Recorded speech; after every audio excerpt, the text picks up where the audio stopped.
We need to see the pretty lady with blonde hair. Our daddy sent us. It's really important." The maitre d' at Romano's restaurant stood frozen, staring down at three identical 7-year-olds in matching red jackets. Behind them, the Friday evening dinner crowd had gone quiet, watching the commotion unfold. "Girls, you can't just—" the maitre d' began, but the middle child stepped forward, her blue eyes blazing with determination. "Please, sir, our daddy is Blake Lawson. He's supposed to meet Miss Natalie Bennett here tonight, but he's really sick. We promised him we'd come explain." Across the dining room, a woman in an elegant blue dress looked up from her corner table. She'd been checking her phone for the 15th time, wondering if she'd been stood up. But now, hearing her name, she rose and walked toward the entrance. The children turned as she approached, and the smallest one, the one with a slightly crooked ponytail, gasped, "You're even prettier than Daddy said!" Natalie Bennett, CEO of a billion-dollar tech empire, found herself speechless. In boardrooms, she commanded respect. In negotiations, she never lost her composure. But three tiny girls staring up at her with desperate hope had completely disarmed her. "Are you looking for me?" she asked gently, kneeling down to their eye level. The middle girl extended her hand with surprising formality. "I'm Nina Lawson. These are my sisters Mila and Riley. Our daddy is Blake Lawson, and he's supposed to be here, but he's sick, so we came instead." Before Natalie could respond, an elderly woman burst through the restaurant doors, breathless and frantic. "Girls! Oh my goodness, I'm so sorry, miss. I'm Margaret, their neighbor. I was watching them while their father rested, and they just vanished, left me a note saying they had to help their daddy." Natalie looked from the worried neighbor to the three determined faces before her. Most people in her position would have politely excused themselves, written off the evening as a disaster. But something in the desperation in their eyes made her pause. Nina's eyes filled with tears, and she took a small step closer to Natalie. "Please don't be mad at our daddy," she whispered. "He tried so hard to get ready for your date. He picked out 5 different shirts. He was singing in the shower this morning because he was so happy. But then he got sick and couldn't find his phone to call you," and her voice cracked. "Dad's sick, so we came instead." Mila, the quietest of the three, added softly, "He kept saying, 'She's gonna think I don't care.' But he does care. He was so excited to meet you." Riley, the tallest, nodded fiercely. "He really, really wanted to come." Something in Natalie's chest tightened. Here was a man who'd pushed through illness to try to meet her, whose daughters had snuck out to make sure she knew he hadn't abandoned her. In her world of calculated moves and strategic relationships, this kind of raw, honest concern was rare. In that moment, the billionaire CEO had a choice: walk away from the mess, or take a chance on a single father she'd never met, 3 daughters who clearly needed someone, and a love story that began with complete chaos. She chose chaos, and everything changed. She made a decision that would have shocked her board of directors. "Margaret, where do they live?" Before we continue, please tell us, where in the world are you tuning in from? We love seeing how far our stories travel. 20 minutes later, Natalie sat in her Mercedes, 3 chattering girls in the back seat, following Margaret's directions to a neighborhood she'd never visited. The restaurant had packaged up chicken soup with stars and crackers at her request. In the rear-view mirror, she watched the triplets argue about who would carry the soup inside. "I'm the oldest by 4 minutes, Nina insisted. "But I'm the tallest," Riley countered. "Daddy says it doesn't matter who's oldest or tallest," Mila said quietly. "He says we're a team." "Your daddy sounds like a wise man," Natalie said. "He is," all 3 answered in unison, making her smile. "How long has it been?" Natalie asked carefully. "Since your mother?" She left the question hanging, unsure if it was appropriate, but Nina answered matter-of-factly. 3 years, 2 months, and 6 days. We were 3. I don't remember her voice anymore, just her smell, like vanilla and something else. Cinnamon," Mila added softly. "I remember her singing. Not the songs, just The feeling of it. Riley said nothing, but Natalie caught her wiping her eyes in the mirror. And your father has raised you alone all this time? We take care of each other, Nina said, a flash of protectiveness in her young voice.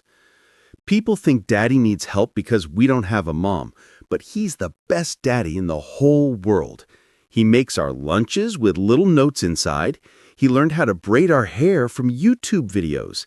He comes to every school thing, even when he has to miss work. He sounds wonderful, Natalie said, and meant it. That's why we had to come tell you, Mila explained. He was so excited about tonight, he practiced what he was going to say in the mirror. We heard him from the hallway. What did he practice saying? The girls giggled. Riley leaned forward conspiratorially. He said, "Hi, Natalie. I'm Blake. I build furniture, and I have 3 daughters, and I'm probably not what you expected, but I hope you'll give me a chance anyway." Natalie felt that tightening in her chest again. When was the last time someone had hoped she'd give them a chance? Usually, people wanted something from her, connections, investments, opportunities. But this carpenter she'd never met just wanted a chance to get to know her. "Turn left here," Margaret called from the passenger seat. "Third house on the right, the blue one." The house was modest, but well-maintained, with a wooden porch swing that looked handmade. The yard was neat, with a tire swing hanging from an old oak tree. Through the front window, Natalie could see children's drawings taped to the refrigerator in the kitchen. This was a home, she realized. Not just a house, but a place filled with love and life and the beautiful chaos of a family. The girls tumbled out of the car before it fully stopped, racing up the walkway. Natalie followed more slowly, suddenly nervous. What was she doing? She was a CEO who'd never even held a baby, walking into a sick stranger's house because his 7-year-old daughters had crashed her blind date. Margaret unlocked the door, and the girls kicked off their shoes in the entryway, clearly a house rule. Natalie noticed the handmade wooden bench by the door, the hooks at child height for coats, the little details that spoke of a father who'd thought about making life easier for small people. "Daddy's room is upstairs," Nina said, taking Natalie's hand with unconscious trust. They led her up a carpeted staircase, past a bathroom covered in princess stickers, and into a master bedroom that was surprisingly tidy for a single father. But it was the man in the bed who captured her attention. Blake Lawson looked like he wanted the earth to swallow him whole. Even flushed with fever, she could see he was handsome in an unpretentious way. Strong jawline, dark hair falling across his forehead, kind eyes that were currently wide with mortification. His t-shirt was damp with sweat, and he struggled to sit up when they entered. "Girls, what?" His gaze landed on Natalie, and his face went from red to white. "Oh no. Oh God, no! Please tell me you didn't—" "We went to the restaurant," Nina announced proudly. "We told Miss Natalie you were sick and couldn't come." "We brought you soup," Mila added, holding up the container. "The pretty lady drove us home," Riley finished. Blake looked like he might actually die of embarrassment. "I am so sorry. I can't believe they—" He turned to his daughters. "We are going to have a very serious talk about leaving the house without permission. But Daddy, you were so sad about missing your date. You kept saying, 'She's going to think I don't care.'" "We had to help," Riley added simply. Natalie, who'd spent the car ride trying to figure out what to say, found herself smiling. They were very persuasive and very brave. "Brave? They're grounded until they're 30, Blake said, but there was no real anger in his voice, only exhaustion and mortification. He looked at Natalie with genuine distress. "I'm so sorry. This isn't— I meant to call. I was trying to find my phone, and I must have— I'm making this worse. I should stop talking." "You have a fever," Natalie observed, moving closer. She pressed the back of her hand to his forehead, a gesture so natural she didn't think about it until his eyes widened. "You're burning up. How long have you been sick?" 2, maybe 3 days. I thought it was just a cold." He tried to smile. "Terrible timing, right? First date in 3 years, and I'm too sick to stand up." "First date in 3 years?" Blake's expression shifted. becoming more vulnerable. The girls told you about their mother? A little, in the car. He was quiet for a moment, his fingers tracing patterns on the quilt. Amelia died 3 years ago. Sudden cardiac arrest from an undiagnosed heart condition. She was at the grocery store, laughing on the phone with her sister, and then she just collapsed. His voice cracked slightly.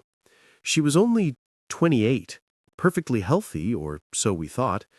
The girls were so young, I've been focused on them, on making sure they were okay, that I didn't really think about dating. But Robert, our mutual friend, he insisted I meet you, said you were special. Robert talks too much, Natalie said softly, but she was touched. He said, you specifically wanted to meet someone outside your usual circle, someone who didn't care about the money or the company, just you. Blake met her eyes. Is that true? Natalie found herself nodding. Every man I've dated in the past 5 years has wanted something. A business connection, an introduction to investors, a photo opportunity. I wanted to meet someone who didn't even know what Bennett Industries was. I know what it is. I may have Googled you several times. There's a Wikipedia page and everything. Despite herself, Natalie laughed. Did the Wikipedia page scare you off? Almost. I mean, you're brilliant, successful, beautiful, and I make furniture in a workshop behind my house. I almost canceled 3 times. He gestured weakly around his bedroom. And now you're seeing me at my absolute worst, sweaty, feverish, and with 3 daughters who apparently think it's acceptable to hunt down their father's date. They love you, Natalie said simply. That's clear. We do, Nina confirmed. The girls had arranged themselves at the foot of their father's bed like small sentinels. Daddy's the best. Even when he's grumpy in the morning, Mila added. And when he burns the pancakes, Riley said with a giggle. I don't burn pancakes that often, Blake protested weakly. Watching them, Natalie felt something shift inside her. This was real. This love, this family, this barely controlled chaos. It was messy and imperfect, and more genuine than anything in her carefully curated life. You need to rest, she said, surprising herself. Have you eaten anything today? Not really. The thought of food. You need to eat something, even if it's just broth. She turned to the girls. Where's the kitchen? Downstairs! They scrambled off the bed, ready to help. Blake tried to protest. You don't have to. I know I don't have to. I want to. Besides, your daughters went to a lot of trouble to make sure I knew you hadn't stood me up. The least I can do is make sure you don't pass out from dehydration. 30 minutes later, Blake had been coaxed into eating half a bowl of soup and drinking a full glass of water. Margaret had taken the girls downstairs to give them some privacy, and Natalie found herself sitting in a chair beside his bed, neither of them quite sure what to say. Thank you, Blake finally said, for not running away when 3 crazy children crashed your evening. They're not crazy. They're devoted to their father. There's a difference. Still, most women would have left the restaurant and blocked mine and Robert's number. I considered this. Maybe. But most women haven't spent the last 10 years building a company from almost nothing while fighting off board members who thought she was too young, too female, too soft to lead. I don't scare easily. How did you end up running Bennett Industries? Robert mentioned it was your father's company originally. It was failing when I took over at 23, Natalie said, the memory still sharp. My father had a stroke, and the board wanted to sell. I convinced them to give me 6 months. I restructured everything, shifted our focus to sustainable technology, and somehow pulled it off. 10 years later, we're worth more than anyone thought possible.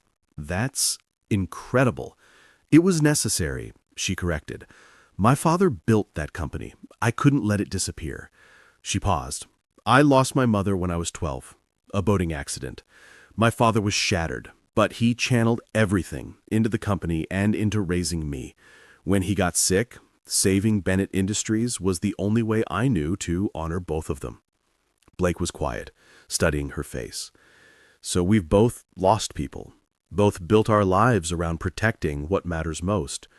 I suppose we have. For me, it's the girls. Everything I do, every decision I make, it's about making sure they're okay. that they grow up knowing they're loved, that one tragedy doesn't define their whole lives. That's why you started the furniture business? I was working construction when Amelia died. Long hours, dangerous sites, not great pay. I couldn't do that anymore, couldn't risk leaving the girls orphaned.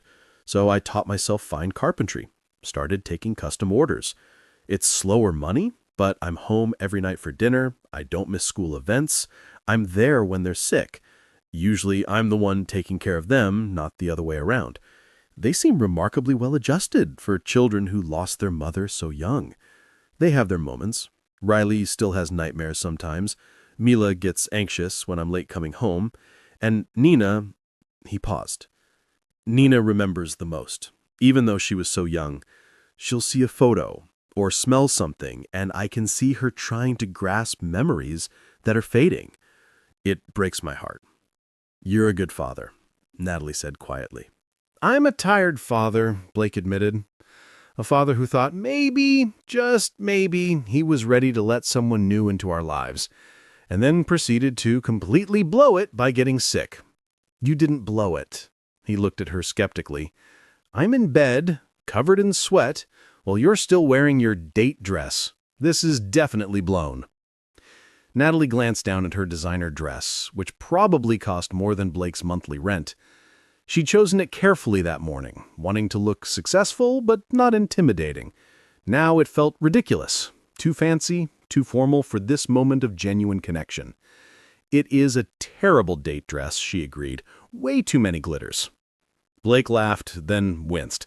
Don't make me laugh. It hurts. Sorry. She stood up. I should let you rest. But Blake. Yeah? Once you're better, let's try this again. A proper date. Somewhere the girls can't stage an intervention. His eyes widened. You still want to? Why wouldn't I? Because this has been a disaster?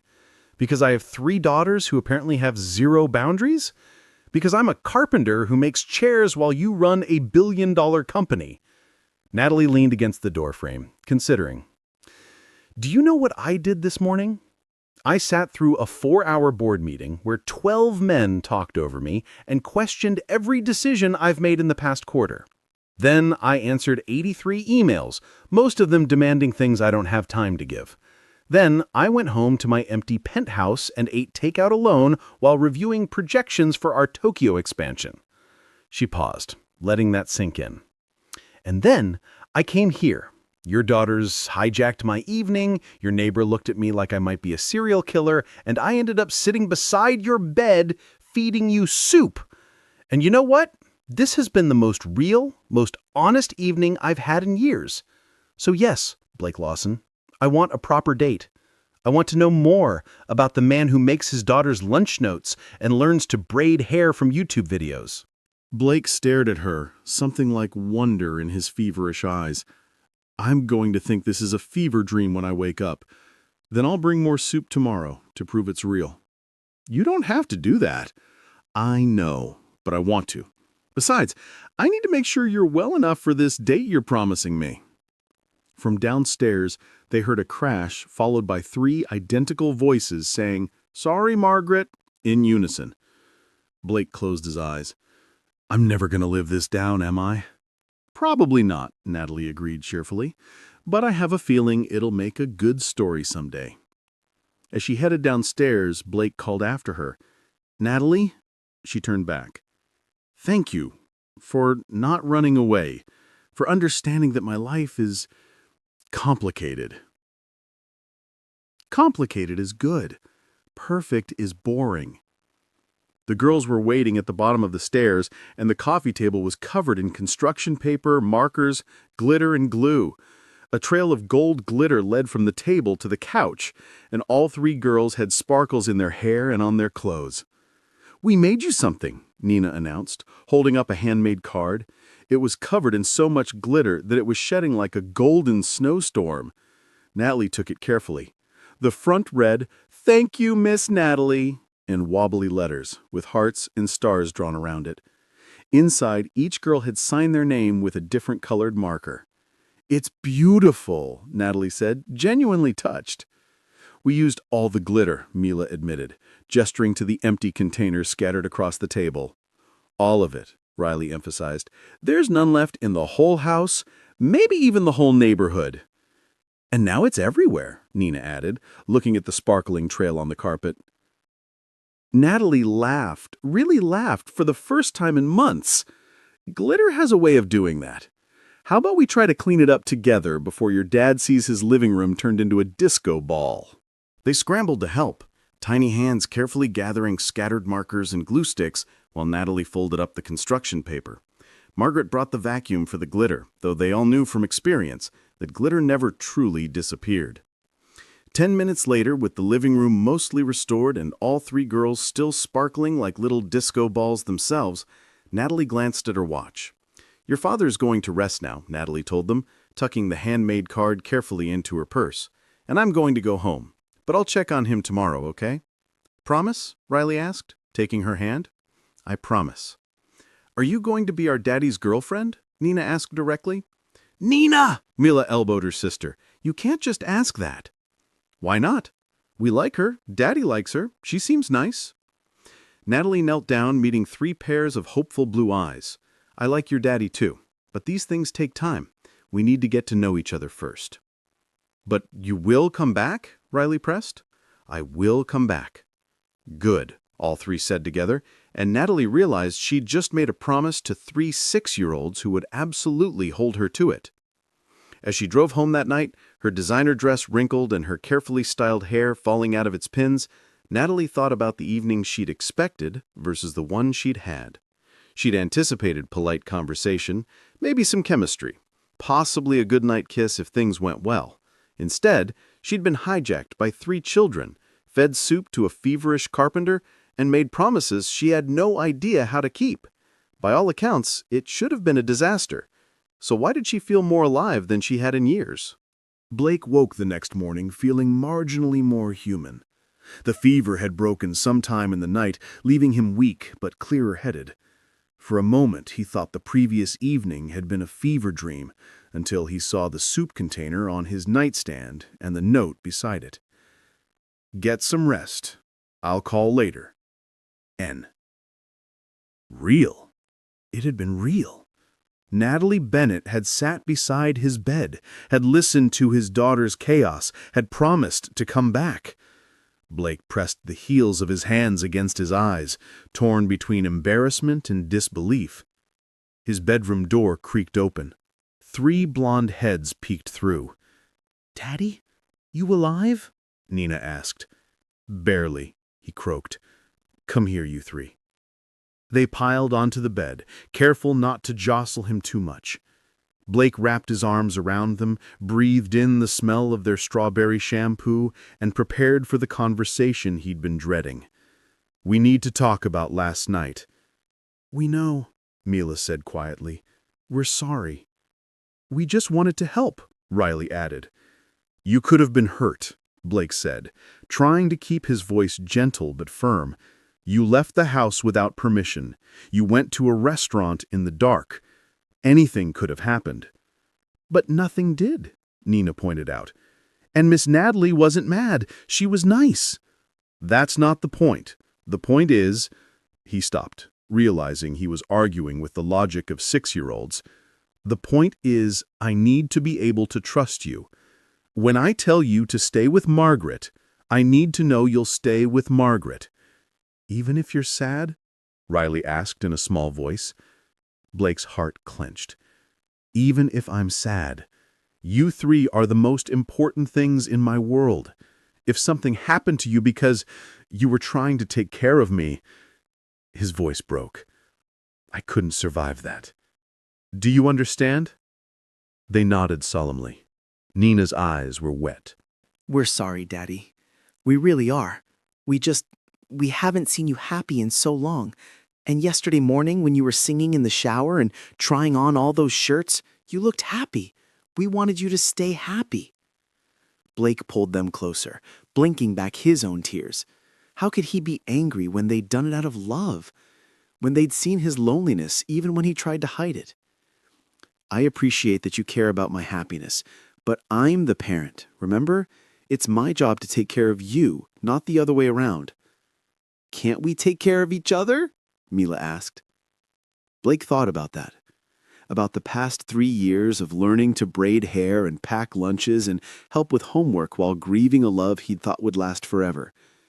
About how many times the girls had made him laugh when all he wanted to do was cry. About how they'd become a team, the four of them, against the world.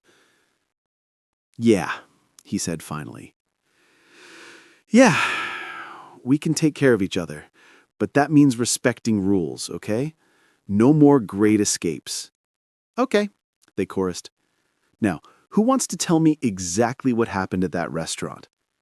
The story poured out in overlapping voices, how they'd waited until Margaret went to the bathroom, how they'd grabbed their coats and used the code door Blake thought they didn't know, and how they'd walked the 6 blocks to Romano's in the dark because they'd heard him mention the name. 6 blocks? Blake's heart nearly stopped. In the dark? "We stayed together," Nina said defensively, "and we looked both ways before crossing streets." Blake rubbed his face. He was going to need a stronger lock on that door. And maybe therapy. Definitely therapy. So we got to the restaurant, Riley continued the story, and the man in the fancy suit didn't want to let us in, but we told him it was important, and then Miss Natalie heard us and came over. "She's really pretty, Daddy," Mila sighed, "like a princess in a movie, but nicer than most princesses." "And she wasn't even mad," Nina added. "She ordered you soup and drove us home and everything." "She was worried about you," Riley said. "You could tell. She kept asking if you'd eaten, if you had medicine, if someone should call a doctor." Blake lay back against the pillows, processing this. A woman he'd never met had taken 3 strange children to their sick father's house, had fed him soup, had sat beside his bed talking until he could barely keep his eyes open. Who did that? Someone special, apparently. Someone who saw 3 scared little girls trying to help their father and responded with kindness instead of annoyance. His phone buzzed on the nightstand. A text from Natalie. "Hi, Blake. How are you feeling?" Blake stared at the message, his heart doing something complicated in his chest. She'd actually meant it. She was actually checking on him. His fingers hovered over the keyboard.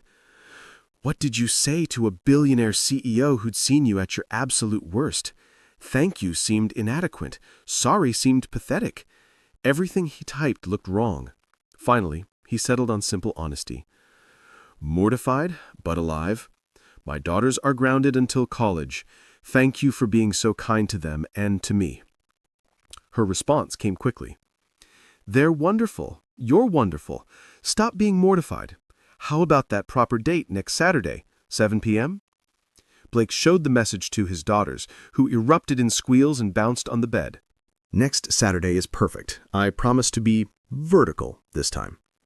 "Vertical is good. Also, fair warning, I'm coming by this afternoon with more soup to make sure you're actually resting. Doctor's orders." "You're not a doctor." "CEO's orders, then. See you at 3. Blake looked at his grinning daughters. "What have I gotten myself into?"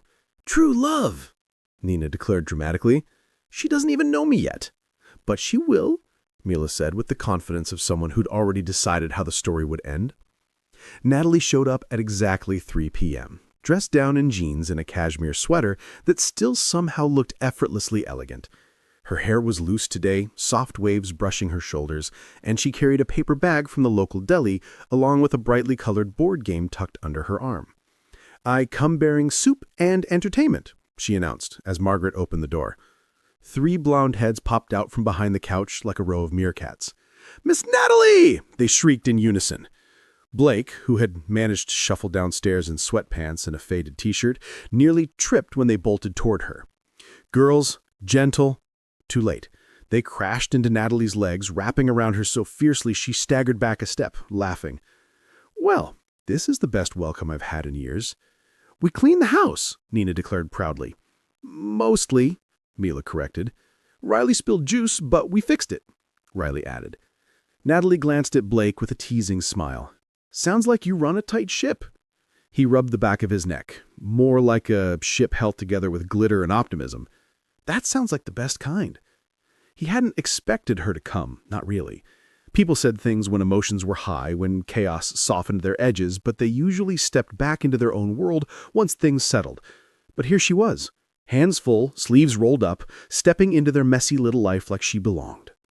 The girls materialized instantly, drawing by Natalie's presence like moths to flame. They dragged her into the living room, fighting over who got to sit next to her, explaining in overlapping voices everything they'd done that day. Blake watched from the kitchen doorway, heating up the soup she'd brought. There was something surreal about seeing Natalie Bennett, a woman whose company stock price he couldn't begin to calculate, sitting cross-legged on his worn carpet, while Riley showed her a drawing and Mila explained the plot of the book she was reading. "Your dad tells me you're grounded," Natalie was saying with mock seriousness. "That's rough." "We know," Nina sighed. "No TV for a whole week."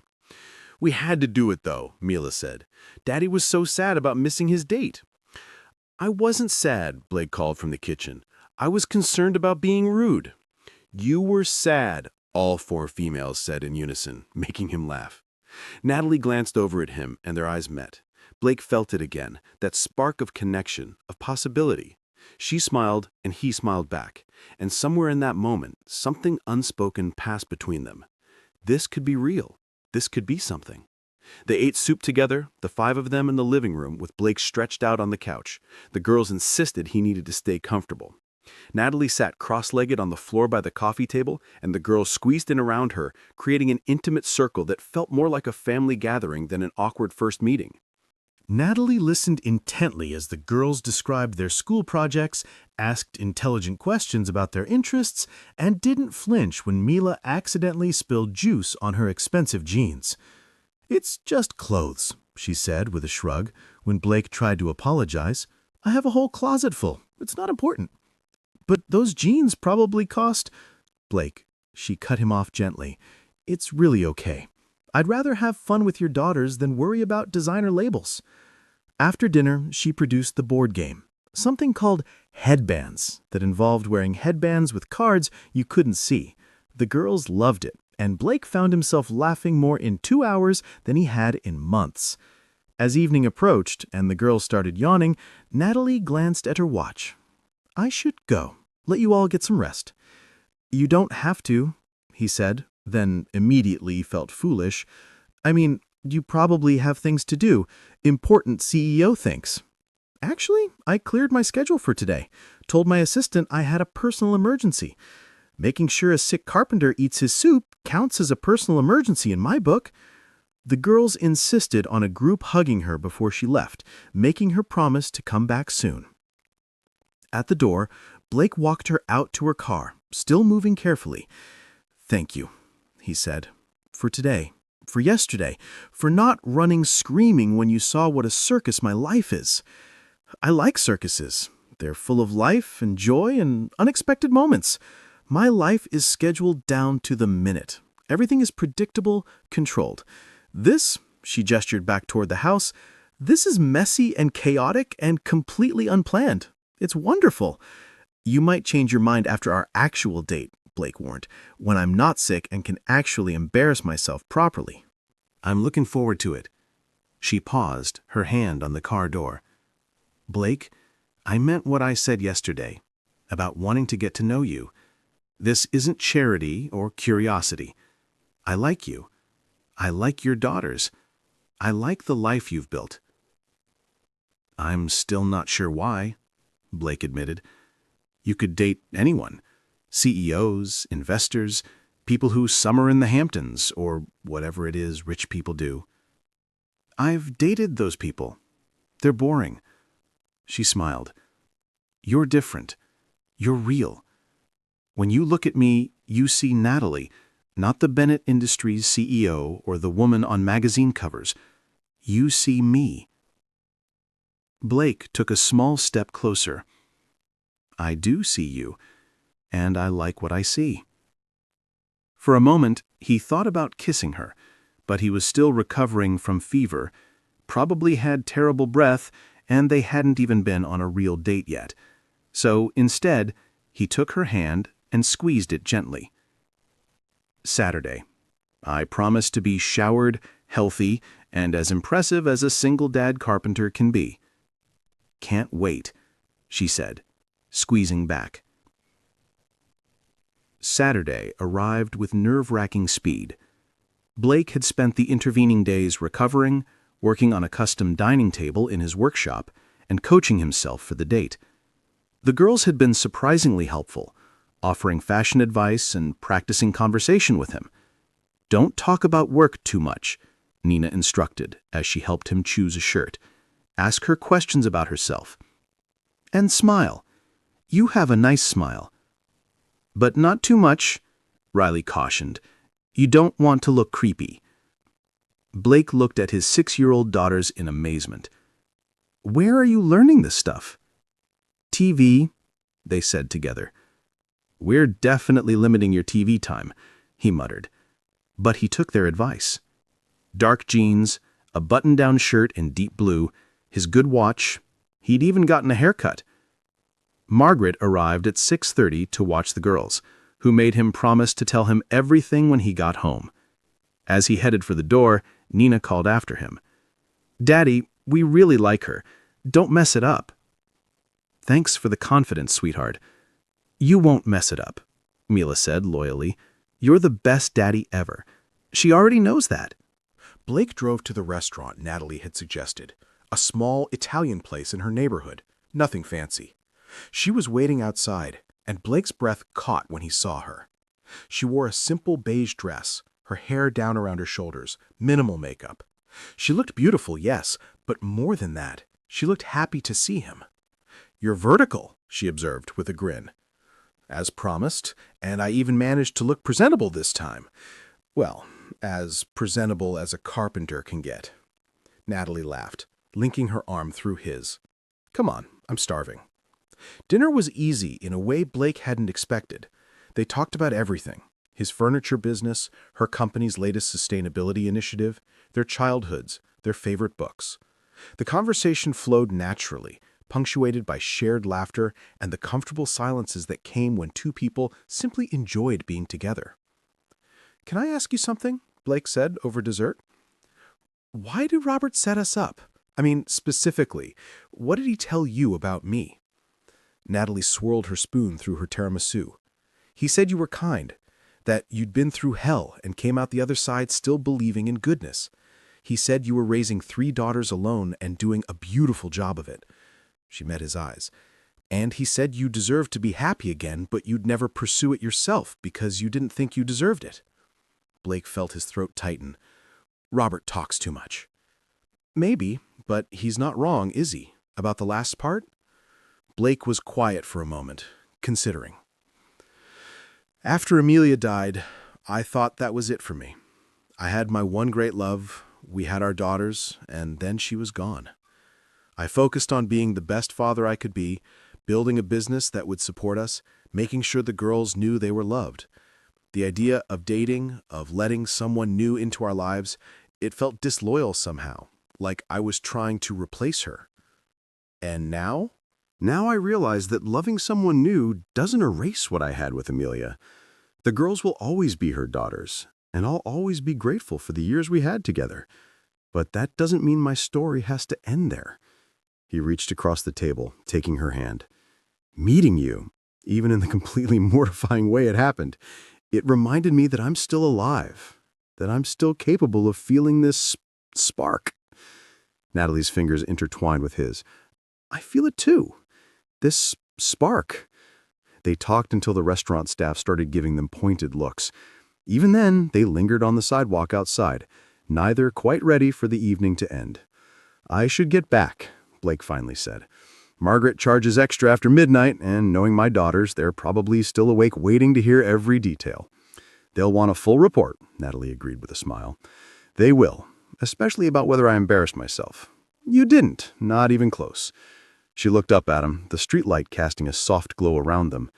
"This was perfect, Blake. Just talking, laughing, being ourselves. I can't remember the last time a date felt this easy." "Easy is good," Blake said softly, taking a small step closer. "Though I should warn you, my life is rarely easy. 3 daughters, a small business, a house that always needs something fixed. It's chaotic and messy and real," Natalie interrupted gently. "Blake, I spend my days in boardrooms with people who've rehearsed every word. Everything is calculated, strategic, controlled. But this Tonight? With you? It's honest. It's alive. I don't want easy. I want real. Blake looked at her, really looked at her. Not the billionaire CEO, not the woman on magazine covers, but Natalie, the woman who'd sat beside his bed feeding him soup, who'd played board games with his daughters, who was looking at him now like he was worth choosing. "Can I kiss you?" he asked, his voice barely above a whisper. "I thought you'd never ask." The kiss was soft, sweet, and full of promise. When they pulled apart, Natalie was smiling.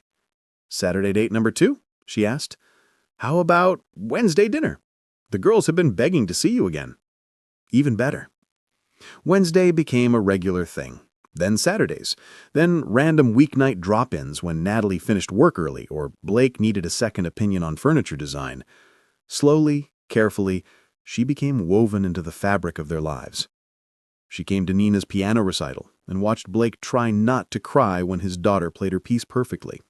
She helped Riley with a science project, using her company's lab resources to make it spectacular. She sat with Mila for hours, reading beside the quiet child who just needed calm presence more than conversation. The triplets tested her, as children do. Mila declared she didn't like vegetables one dinner, clearly expecting Natalie to cave. Instead, Natalie calmly ate her own vegetables, then Mila's, then asked for seconds.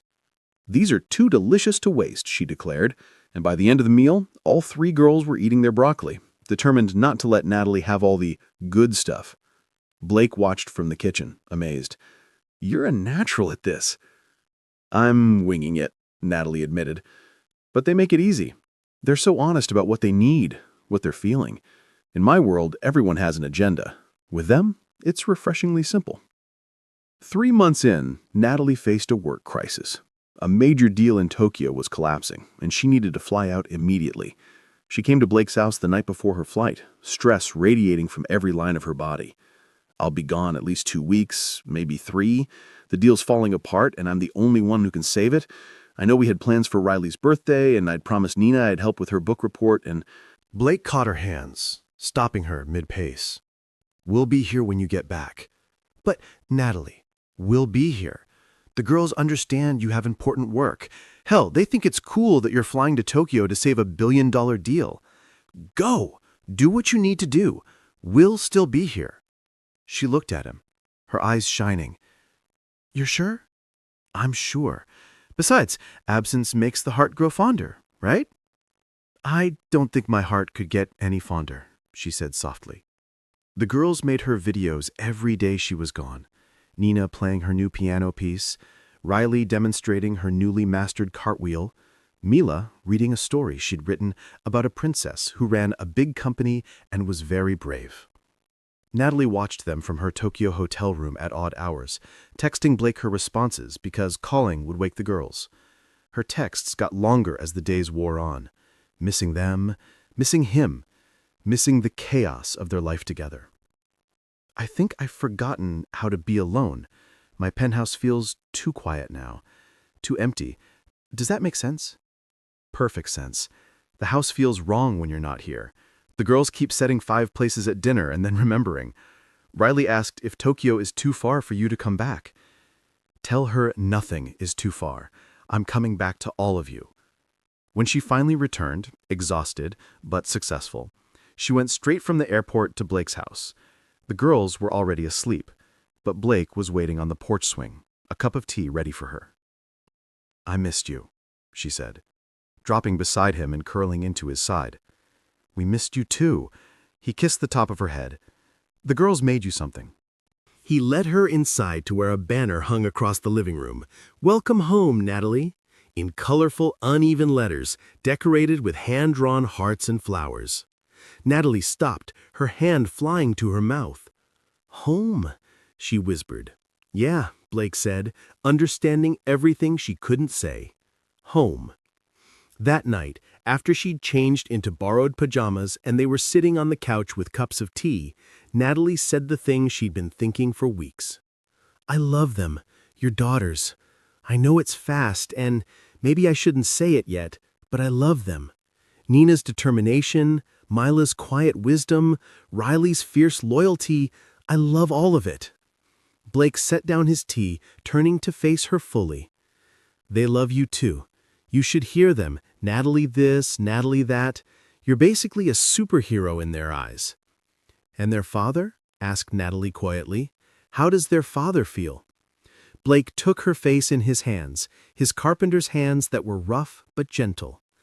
Their father is completely, terrifyingly in love with you. Has been since you sat beside his sickbed, feeding him soup and dealing with his chaos like it was the most natural thing in the world. That's good, Natalie said, her eyes wet. Because I'm completely, terrifyingly in love with all of you. They kissed then, soft and sure, and somewhere above them 3 little girls peeked through the staircase railings and grinned at each other. 12 months later, on a crisp April evening, Blake stood in his workshop putting the final touches on a jewelry box. The triplets were with him, supposedly helping, but mostly getting sawdust in their hair. Is it ready, Daddy? Riley asked, bouncing on her toes. Almost. Blake stepped back to examine the box. Olive wood with mother-and-pearl inlay, his finest work. Inside, nestled in velvet the girls had chosen, sat a vintage sapphire ring surrounded by small diamonds. She's going to say yes. We love her. All of us, Mila added. Blake looked at his daughters, 8 now, growing so fast, and felt gratitude so intense it threatened to overwhelm him. They'd been through so much, lost so much, but they'd survived, more than survived. They'd thrived. And now, impossibly, they were about to gain someone new. Not a replacement for Amelia. Nothing could replace the love they'd had, but a new kind of love, equally precious. Places, everyone, Riley commanded as they heard Natalie's car. Natalie entered to find the workshop transformed. Fairy lights hung from the rafters, and the path from the door was lined with photos of their journey. That first chaotic night, their first real date, family dinners, park adventures, quiet moments she didn't even know he'd captured. "What's all this?" she asked, her voice catching. Blake dropped to one knee. The girls followed suit, making her laugh through sudden tears. "Natalie Bennett," Blake began, his voice strong and sure, "you walked into our lives when we needed you most, though we didn't know it at the time. You've shown us that love isn't about perfection. It's about showing up, even when someone's sick, even when 3 little girls crash your date, even when life gets complicated." "We have a question," Nina said, producing the box. "A really important question," Mila added. "The most important question ever," Riley finished. Blake opened the box, revealing the ring. "Will you marry us? All of us?" Natalie looked at the 4 faces before her, her family, in every way that mattered. "Yes," she said, dropping to her knees to join them. "Yes to all of you, forever." The girls erupted in cheers, throwing their arms around both adults. And in that moment, in a workshop filled with sawdust and dreams, Blake thought about that night a year ago, feverish and mortified, watching his daughters march off to save his date. Sometimes the best things in life came from the most unexpected moments. 2 years later, on a Saturday morning, Blake woke to the smell of burning pancakes. He stumbled downstairs to find chaos in the kitchen, Natalie at the stove, flour in her hair, while the girls tried to salvage breakfast. "We wanted to surprise you," 9-year-old Nina explained. "Mission accomplished, though maybe we should stick to cereal." "Never," Natalie declared, wielding the spatula like a sword. "I'm a CEO. I've negotiated with world leaders. I can conquer pancakes." She couldn't. Not really, but they ate the slightly charred results anyway, laughing and syrup sticky together. Later that day at the courthouse, a judge finalized what had been true in their hearts for months. The adoption papers making Natalie legally the girl's mother. They'd been calling her mom for a year already, but now it was official. "Any words for your new daughters?" the judge asked with a smile. Natalie looked at Nina, Mila, and Riley, her daughters, her girls. "Yeah, thank you for crashing that blind date. Best thing that ever happened to me." Blake's furniture business had expanded with Natalie's investment. He'd hired 3 apprentices and was donating even more pieces to local charities. Natalie's foundation, run in partnership with Blake, had opened its first technology center, with the girls serving as official kid consultants. Their story wasn't perfect. There were hard days, days when the girls missed their biological mother, days when Natalie's work demanded too much, days when Blake worried he wasn't enough. But they faced those days together, as a family. Because that's what they were now. A family built not from biology or perfection, but from choice. From three brave little girls who'd refused to let their father miss a chance at happiness. From a man who'd learned to love again. From a woman who discovered that the best things in life couldn't be scheduled or negotiated. On their first anniversary, Natalie gave Blake a gift, a photograph from that first night, one Margaret had taken without them knowing. Blake feverish in bed, Natalie sitting beside him, 3 blonde heads visible at the door. They all looked surprised, uncertain, but somehow hopeful. "That's the moment," Natalie said softly, "the moment everything changed." Blake pulled her close. That's who Natalie was, someone who honored their past while building their future with them. "You know what I think?" Blake said. "What?" "I think sometimes the best love stories begin with 'Dad's sick, so we came instead.'" Natalie laughed, that wonderful laugh he never got tired of hearing. "Write that down. Nina's already planning to use our story for her creative writing assignment." Upstairs they heard a crash, followed by 3 voices in perfect unison. "We didn't do it!" Blake and Natalie looked at each other and grinned. "Should we—" she started. "Give them 5 minutes. They usually fix whatever they broke." They stood together on the porch, watching the sunset paint the sky in shades of pink and gold. The tire swing swayed in the breeze. Somewhere inside, their daughters were probably making a bigger mess while fixing the first one. It was messy and chaotic and completely imperfect. It was absolutely perfect. If this story touched your heart the way it touched mine, please don't let it end here. Let it remind you kindness still matters, compassion still changes lives, and hope is never wasted. Subscribe and be part of our Soul Lift Stories family, where every story lifts the spirit and reminds us that light always finds its way back. And if this moment moved you, share it, because sometimes sharing hope is the kindest thing we can do.